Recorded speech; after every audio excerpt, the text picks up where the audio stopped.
Smart Business. Podcast Smart Business masih menemani aktivitas Anda. Apa kabar Anda semua? Saya Daryl Adam hadir kembali bersama dengan Coach Sian Yat. Ini sosok yang konseptual, yang apa-apa tuh dikonsep gitu loh.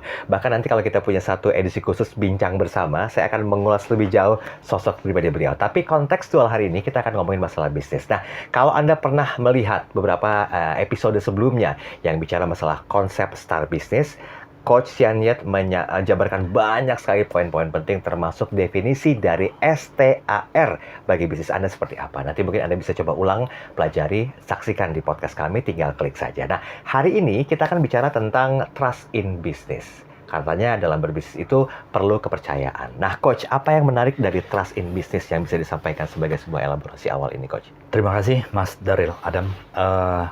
Bisnis itu adalah trust, kepercayaan. Ya. Semua pebisnis yang hebat, semua pebisnis yang memiliki aset, kemudian grup perusahaan yang luar biasa, itu adalah di awal dari kepercayaan ya. Kepercayaan oleh customer kita, kepercayaan oleh supplier kita. Pada saat COVID sebenarnya ya, banyak perusahaan yang secara berjalan dengan baik tiba-tiba mengalami hambatan. Stop. Ada yang tidak bisa berkembang, khususnya yang berhubungan dengan ada kontak dengan human to human itu sangat intens ya. Itu betul. Semua tidak terjadi seperti bisnis hotel, restoran, pakaian. Saya kira banyak yang tidak membeli pakaian ya, celana maupun baju ya pada saat itu ya. Ada perusahaan yang mengalami kerugian yang sangat luar biasa. Tetapi saya ketemu satu bos yang luar biasa. Saya tidak takut mereka tidak mampu membayar. Tapi saya yang paling takut adalah mereka tidak memiliki keinginan untuk mempertanggungjawabkan kewajiban mereka. Artinya, ada masalah, silakan ketemu aja. Everything will be okay. Apapun akan selesai, apapun pasti akan berlalu. Sesulit apapun kehidupan di bisnis itu adalah proses. Dan si bos ini adalah satu CEO yang luar biasa, yang top. Dia cerita, kita ketemuan cerita. Waktu itu di tower tinggi beliau, dia cerita ya itu bisnis itu adalah trust ya. Trust oleh customer, trust oleh supplier, dan satu lagi, trust oleh sumber daya manusia yang ada di dalam organisasi. Itu jauh sangat lebih penting. Kita percaya kepada perusahaan. Kita percaya kepada masa depan kita bersama perusahaan ini. Itu jauh lebih penting. Lagi-lagi people-nya energi. Mas Daryl, kalau sampai suatu perusahaan tuh SDM tidak mempercaya, tidak memiliki harapan lagi, itu adalah sebuah perusahaan yang sebenarnya tinggal cangkang. Ya. Customer, supplier, dan stakeholder yang lain bisa percaya karena ada SDM yang luar biasa di dalam perusahaan, termasuk pemimpinnya. Oleh karena itu, trust itu sangat mahal. Jangan kita sekali-sekali kehilangan kepercayaan. Uang, market, dan segalanya bisa kita dapat. Basically adalah kita harus mendapatkan trust terlebih dahulu. Cara mendapatkan trust adalah konsisten, hadapi, teruji, ya, teruji. Ada perusahaan yang mengalami kerugian secara finansial, secara keuangan. Tapi building trust itu kita tidak boleh mengorbankan quality ya, quality of service, quality of product. Kita tetap deliver quality of service of product kepada customer sehingga mereka pada finally akhirnya mereka akan percaya bahwa value kita akan tinggi dan mereka akan selalu loyal kepada perusahaan seperti itu. Ya, kepercayaan itu bagi saya itu adalah sangat penting karena saya sekali lagi contoh sederhana ya Pak. Di sebuah perusahaan pasti kalau produksi kan ada produk yang cacat ya. Betul. Ya. Ada produk yang cacat, ada produk yang tidak sempurna. Ya. Begitu saya masuk ke perusahaan ini sebagai business coach, saya memastikan tidak ada boleh produk-produk cacat ini, walaupun satu itu keluar. Walaupun itu ada biaya kan. Kalau sebuah produk cacat itu kalau bisa ya udahlah kita sisip-sisip aja. Toh kan customer bisa toleransi, kemudian nggak ada yang nampak. Bagi saya itu adalah trust yang harus dijaga. Sekali kita memberikan deliver produk dan quality yang bagus, maka kita harus komitmen terhadap quality dan service yang kita berikan. Saya tidak pernah mengejar. Itu adalah deal awal saya bersama perusahaan. Bisa nggak kita membangun brand yang bagus? Brand yang bagus adalah trust. Itu harus komitmen. Kalau itu sudah bisa komitmen, baru kita bisa kembangkan development yang align di dalam organisasi. Seperti itu.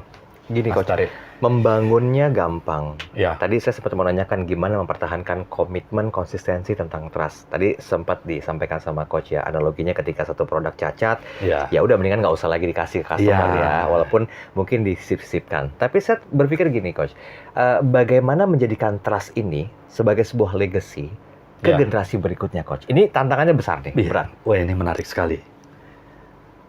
Salah satunya adalah trust ini harus menjadi culture perusahaan. Oh, dibentuk sebagai budaya dulu. Sebagai budaya. Dan itu harus masuk di dalam budaya. Kita menjadi perusahaan yang berintegritas tinggi. Artinya, customer melihat siapapun atasan, relasi, supplier, mereka tidak melihat. Kita konsisten melakukannya. Dan itu harus menjadi culture perusahaan, budaya perusahaan yang dibangun. Membangun budaya itu tidak mudah. Betul. Mas Tari, itu butuh waktu, butuh sebagai leader kita butuh memberi contoh ya. Jangan kita meminta tim kita, you harus building trust, jujur kepada customer. Tapi kitanya yang memiliki karakter atau memiliki perilaku ya. Perilaku itu kan karakter yang dilakukan atau pemikiran dan tindakan yang dilakukan secara berulang ya, sehingga menjadi sebuah karakter dan kebiasaan ya. Kita jangan lakukan, harus memberikan contoh, harus memberikan contoh. Perusahaan itu kan memberikan contoh ya, Pak. Memberikan contoh kepada seluruh stakeholder bahwa kita komitmen membangun trust yang tinggi. Saya kira dengan komitmen tersebut, maka seluruh all the team in organization will follow, akan mengikuti. Culture kuncinya. Mas Daryl. Ini akan berkembang sedikit ya, walaupun saya merasa agak sedikit jauh dari bahasan, tapi ini relate nih Coach. Tadi Coach mengatakan bahwa legasinya bisa disampaikan, aktualisasinya dengan sebuah budaya. Di dalam budaya sebuah perusahaan itu kan ada punishment and reward. Nah, gimana sekarang masih relate nggak sih dengan mengaplikasikan punishment and reward dengan tujuan untuk melegasikan ya itu tadi yang namanya kepercayaan kepada generasi berikutnya.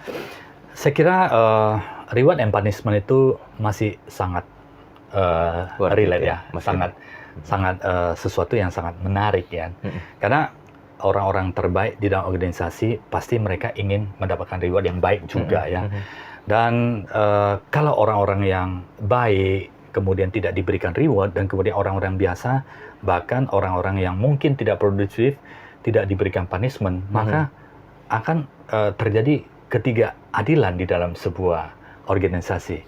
Ya, untuk menciptakan keadilan bagi orang-orang terbaik, kita harus memberikan apresiasi yang bagus karena kerja keras mereka, komitmen mereka, jiwa mereka, fokus mereka, usaha mereka untuk mengembangkan perusahaan. Ya, jadi masih relate dan itu salah satu di dalam human capital yang perlu disusun, salah satu yang bisa mendukung Star Business yang saya masuk di dalam satu konsep Star Business untuk pembangunan konsep kedepannya. Reward juga bisa menjadi motivasi bagi kita semua ya. Kenapa setiap SDM yang profesional mereka ingin masuk ke sebuah perusahaan yang memiliki legasi yang bagus, karena ya ada sesuatu yang diberikan reward, walaupun tidak semua dalam bentuk uang ya. Ada intrinsi, ada ekstrinsi, ada penghargaan, ada semacam seperti apa ya, seperti penghargaan yang non financial. Mereka bisa mendapatkan kesempatan untuk pendidikan, mereka bisa untuk belajar, mereka juga bisa untuk seperti spesial event ke luar negeri dan sebagainya. Ya, tapi itu sesuai dengan sekali lagi adalah kondisi perusahaan seperti itu juga. Masih sangat relate. Itu selalu saya susun. Orang-orang terbaik harus diberikan kesempatan. terbaik. Baik. Karena memang untuk mendapatkan produk yang terbaik itu juga perlu ada orang-orang terbaik di dalamnya. Nah, Coach, kita tinggal hitungan menit nih, sejujurnya. Boleh nggak kasih tips ke smart listeners untuk bisa meningkatkan trust tuh 1, 2, 3 poin pentingnya apa saja? Silakan, Coach. Ya, terima kasih smart listener untuk membuat trust ya. Trust, kita harus memiliki karakter yang kuat. Karakter ini adalah, walaupun sebagai SDM di dalam perusahaannya, sebagai SDM di perusahaan, walaupun tidak ada yang memperhatikan kita bekerja, walaupun tidak ada customer yang memperhatikan kita melakukan service, delivery, packaging dan sebagainya, tapi lakukanlah dengan sepenuh hati. Saya yakin, saya percaya. Begitu kita melakukan hal sepenuh hati, kita belajar kuat untuk memberikan yang terbaik kepada customer. Finally, kita sendiri yang mendapatkan. Karena karakter yang sudah terbentuk di dalam tubuh kita, di dalam jiwa kita, di dalam diri kita, itu akan dibawa sepanjang masa. Kita, dimanapun kita akan produktif dan akan menjadi orang yang terbaik. Building trust dari internal. Ya. Kemudian dari sebagai pemimpin, pemimpin bisnis, sebagai business owner, building trust itu adalah apa yang kita janjikan, itulah yang kita delivery kepada customer. Quality, standarisasi, value-value yang kita berikan itu deliver sesuai dengan yang kita janjikan. Dengan demikian, maka customer perlahan-lahan akan mengerti bahwa perusahaan ini memiliki karakter, perusahaan ini memiliki jati diri, perusahaan ini memiliki standarisasi. Begitu disampaikan, maka ini bisa sebagai janji yang akan kita percaya ke depannya. Sesimpel itu, Mas Daryl. Ya. Oke. Baik, sebenarnya kepercayaan itu mudah sebetulnya untuk dibentuk. Tapi tantangannya adalah bagaimana mempertahankan kepercayaan ketika akan diserahkan ke generasi berikutnya. Nah, ini sehubungan pula dengan hal yang disampaikan oleh Coach Siandia tadi, yaitu adanya culture ya. Culture itu sangat penting atau sekali. budaya ya. Benar. Dan ini yang harus dibangun. Oke, saya rasa cukup untuk edisi kali ini. Kita bahas masalah trust dalam sebuah bisnis. Nantikan episode berikutnya. Saya Daryl Adam, sampai jumpa. Smart Business. Lead you better.